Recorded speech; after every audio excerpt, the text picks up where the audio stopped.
Smart अभ्यास या YouTube चॅनलवर आपले मनापासून स्वागत आहे. ज्या काही महत्त्वाचे चालू घडामोडी असणार आहेत त्याचा अभ्यास या व्हिडिओच्या माध्यमातून आपण करणार आहोत. तत्पूर्वी आपण जर चॅनलला नवीन असाल तर आपल्या चॅनलला सबस्क्राईब करा आणि व्हिडिओ आवडल्यास व्हिडिओला लाईक करा.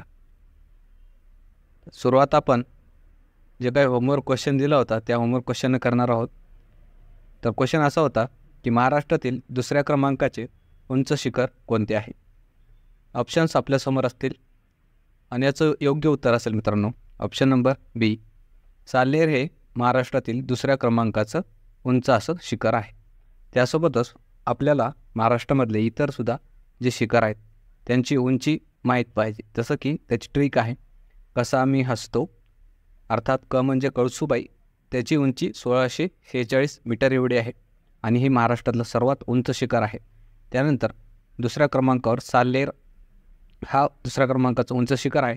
त्याची उंची ही 1567 मीटर आहे. त्यानंतर महाबळेश्वर हे शिखर आहे. त्यानंतर हरिश्चंद्रगड, त्यानंतर असेल सप्तशृंगी आणि तोरणा. हे असे सिक्वेन्सनं आपल्याला ट्रिक लक्षात ठेवायची आहे त्यांच्या उंचीनुसार. त्याच्यानंतर मित्रांनो आजचा पहिला प्रश्न असेल चालू घडामोडीचा की नुकतेच कोणत्या अंतराळ संस्थेला वर्ल्ड स्पेस अवॉर्ड 2024 देऊन सन्मानित करण्यात येणार आहे. ऑप्शन्स आपल्यासमोर असतील आणि याचं योग्य उत्तर असणार आहे ऑप्शन नंबर बी इस्रो. जी आपली भारतीय अंतराळ संस्था आहे इस्रो, त्याला वर्ल्ड स्पेस अवॉर्ड 2024ने सन्मानित करण्यात येणार आहे. तर का आणि हा अवॉर्ड आपल्या इस्रो या अंतराळ संस्थेला का देण्यात येणार आहे, कारण चांद्रयान 3 जी आपली मोहीम होती ती आपण यशस्वीपणे पूर्ण केल्यामुळे हा आपला सन्मान देण्यात येत आहे आपल्या इस्रो या अंतराळ संस्थेला.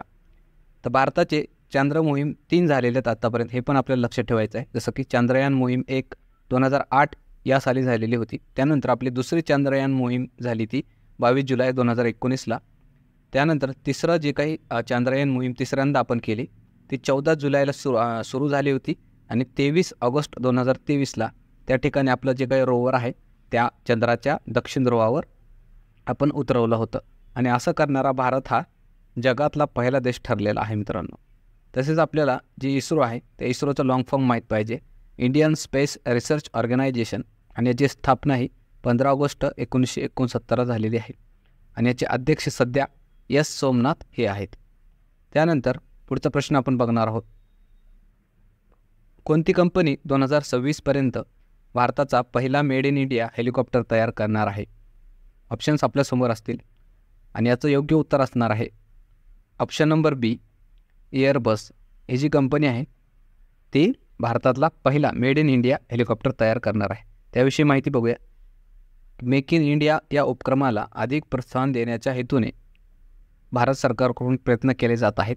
त्याचाच भाग म्हणून भारतामधील जी टाटा कंपनी आहे आणि फ्रान्सची एअरबस ह्या दोन्ही कंपन्या मिळून आपल्या भारतामध्येच हेलिकॉप्टर तयार करणार आहेत आणि हे हेलिकॉप्टर 2026 या वर्षापर्यंत ते तयार करणार आहेत.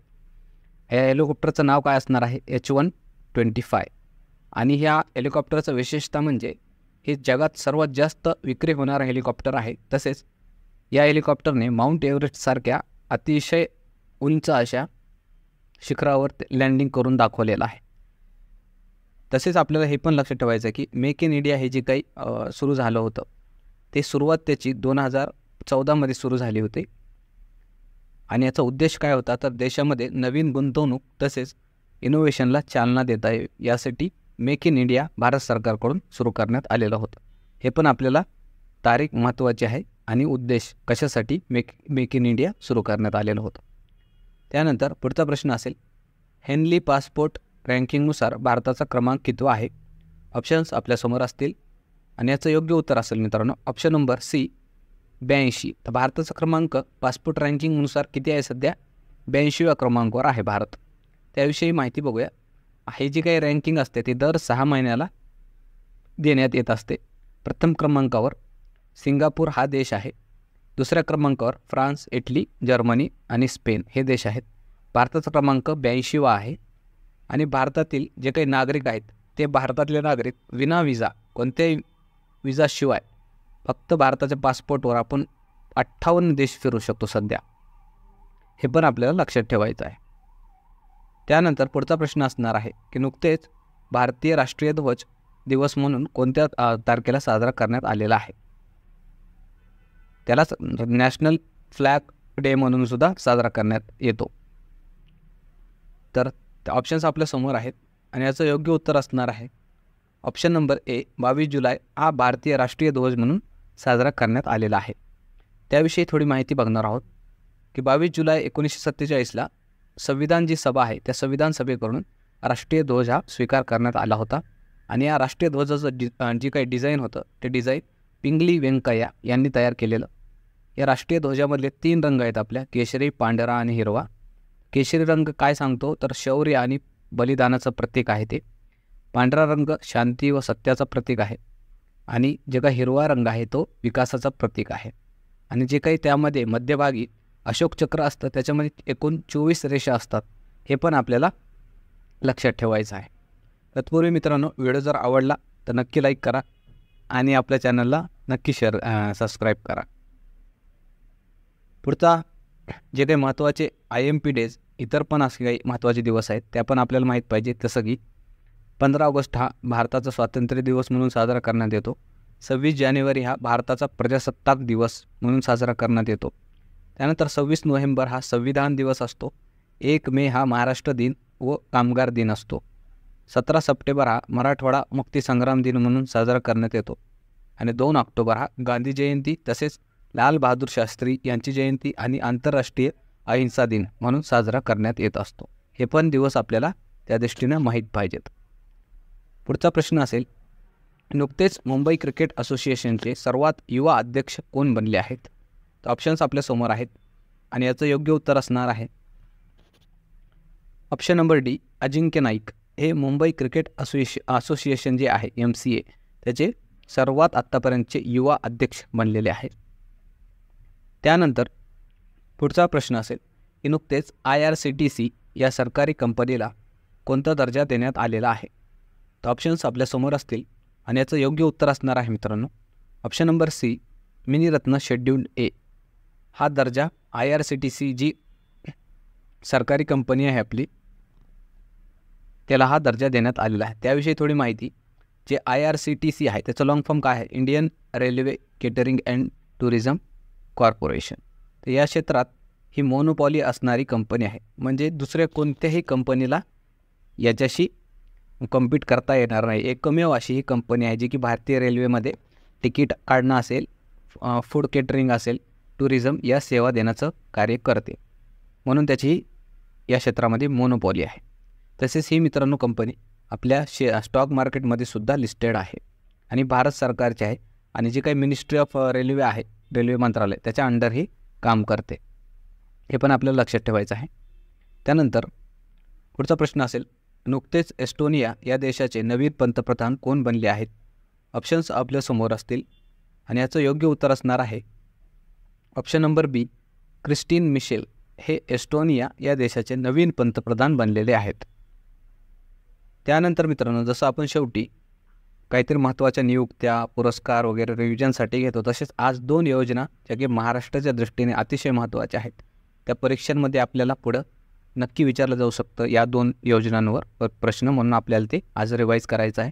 जसं की पहिली असेल मुख्यमंत्री माझी लाडकी बहीण योजना, ते बघायचं आहे आणि दुसरी योजना असेल लाडका भाऊ योजना. तर जी काही पहिली योजना आहे मुख्यमंत्री माझी लाडकी बहीण योजना, त्याची सुरुवात कधी झाली तर सुरुवात त्याची 1 जुलै 2024 पासून झालेली आहे. यातून लाभ हा दरमहा 1,500 रुपये महिलांना मिळणार आहे. पात्रता काय असणार आहे तर कुटुंबाचे एकत्रित उत्पन्न हे 2.5 लाखापेक्षा कमी असावे, तो या योजनेसाठी पात्र असेल. तसेच विवाहित घटस्फोटित निराधार गरीब महिलांना या योजनेचा लाभ मिळणार आहे आणि वयोमर्यादा काय असणार आहे तर 21 ते 65 या वयोगटातील महिलांना याचा लाभ घेता येणार आहे. त्यानंतर लाडका भाऊ योजना असेल, सुशिक्षित तरुण जे आहेत त्यांना प्रशिक्षण यातून दिलं जाणार आहे. तसेच उमेदवार जे पात्र असतील प्रशिक्षणाला त्यांना त्या प्रशिक्षणाच्या काळात जी काही प्रशिक्षणाचा काळ चालणार आहे ट्रेनिंगच्या दरम्यान त्या 6 महिन्याच्या काळामध्ये त्यांना 12वी पास असेल तर महिन्याला 6,000 रुपये, पदविका अर्थात डिप्लोमा असेल तर 8,000 रुपये आणि पदवी किंवा जर पोस्ट ग्रॅज्युएशन झालेलं असेल तर त्यांना 10,000 रुपये सरकारकडून मानधन दिलं जाणार आहे. तर ह्या 2 योजना आगामी येणाऱ्या परीक्षेच्या दृष्टीने आपल्यासाठी अत्यंत महत्त्वाच्या आहेत. हे पाठ करून ठेवायचं आहे. दोन्ही पण योजना महत्त्वपूर्ण आहेत महाराष्ट्राच्या दृष्टीनं, अलीकडच्याच योजना आहेत या. त्यानंतर जसं आपण शेवटी रिव्हिजन क्वेश्चन देतो दररोज, तर आजचं क्वेश्चन काय असणार आहे रिव्हिजनसाठी, तर महाराष्ट्रात सर्वात कमी लोकसंख्येची घनता कोणत्या जिल्ह्यात आहे. याचं उत्तर आपण सर्वांनी कमेंटमध्ये सांगायचं आहे मित्रांनो. खूप कमी विद्यार्थी आहेत जे की आपले कमेंटमध्ये होमवर्क क्वेश्चनचं उत्तर देत आहेत. सर्वांनी उत्तर देण्याचा प्रयत्न करा आणि जरी नाही उत्तर आलं तरी आपण या प्रश्नाचं उत्तर उद्याच्या व्हिडिओमध्ये डिस्कस करणार आहोत. तोपर्यंत थांबणार आहोत. धन्यवाद मित्रांनो.